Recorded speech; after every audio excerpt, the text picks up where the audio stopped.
আজকের গল্প ইচ্ছা পূরণ। কবি রবীন্দ্রনাথ ঠাকুর।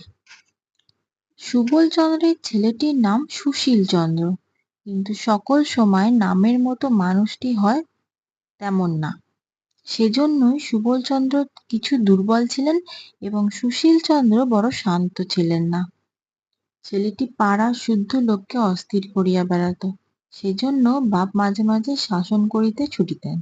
কিন্তু বাপের গায়ে ছিল বাত, আর ছেলেটি হরিণের মতো দৌড়াতে পারত। কাজেই কিল চর পড়ার সময় ঠিক জায়গায় সবসময় পড়িত না।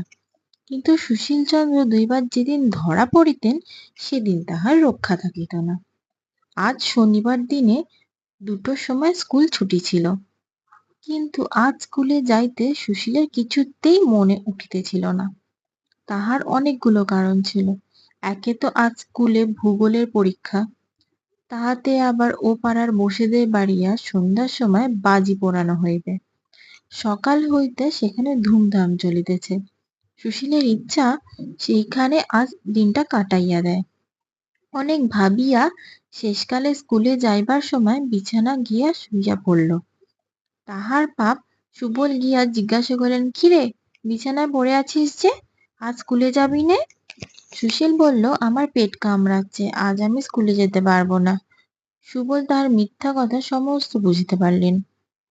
মনে মনে বলিলেন, বসো, একে জব্দ করতে হবে। এই বলিয়া কহিলেন, পেট কামড়াচ্ছে?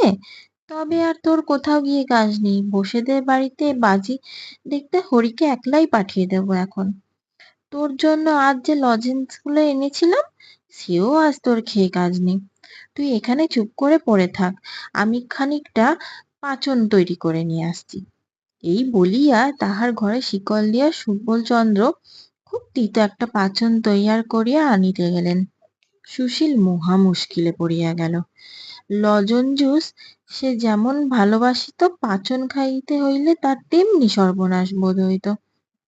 ওদিকে আবার বসেদের বাড়ি যাইবার জন্য কাল রাত হইতে তার মন ছটফট করিতেছে, তাহাও বুঝি বন্ধ হইল।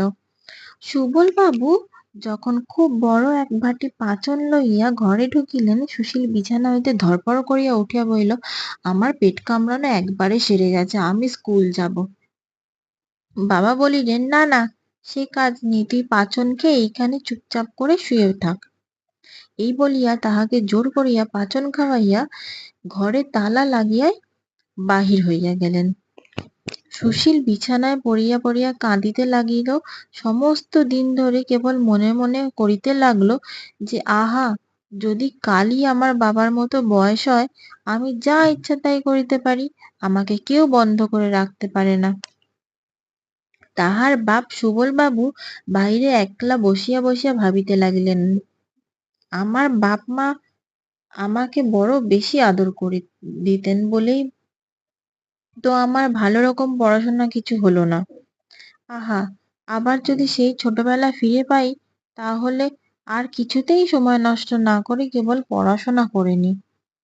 ইচ্ছা ঠাকুরন সেই সময় ঘরের বাহির দিয়া যাইতেছিলেন। তিনি বাপের ও ছেলের মনের ইচ্ছা জানিতে পারিয়া ভাবিলেন, আচ্ছা, ভালো, কিছুদিন ইহাদের ইচ্ছা পূর্ণ করিয়াই দেখা যাক না। এই ভাবিয়া বাপকে গিয়া বলিলেন, তোমার ইচ্ছা পূর্ণ হইবে, কাল হইতে তুমি তোমার ছেলের বয়স পাইবে। ছেলেকে গিয়া বলিলেন, কাল হইতে তুমি তোমার বাপের বয়সী হইবে। শুনিয়া দুজনে ভারী খুশি হইয়া উঠিলেন। বৃদ্ধ সুবলচন্দ্র রাতে ভালো ঘুমাইতে পারিতেন না, ভোরের দিকটা ঘুমাইতেন। কিন্তু আজ তাহার কি হইল, হঠাৎ খুব ভোরে উঠিয়া একবারে লাফ দিয়া বিছানা থেকে নামিয়া পড়িলেন। দেখিলেন খুব ছোট্ট হইয়া গিয়াছেন। পড়া দাঁতগুলি সব উঠিয়াছে, মুখের গোঁফদাড়ি সমস্ত কোথায় গেছে তার কোনো চিহ্ন নাই। রাত্রে যে ধুতি এবং জামা পরিয়া শুইয়াছিলেন, সকালবেলায় তাহা এত ঢিলা হইয়া গেছে যে হাতের 2 আস্তিন প্রায় মাটি পর্যন্ত ঝুলিয়া পড়িয়াছে। জামার গলা বুক পর্যন্ত নামিয়াছে। ধুতির কোঁচাটা এতই লুটাইতেছে যে পা ফেলাই চলাই যায়। আমাদের সুশীলচন্দ্র অন্যদিন ভোরে উঠিয়া চারিদিকে দৌরাত্ম্য করিয়া বেড়ান, কিন্তু আজ তাহার ঘুম আর ভাঙে না। যখন তাহার বাপ সুবলচন্দ্রের চেঁচামেচিতে সে জাগিয়া উঠিল তখন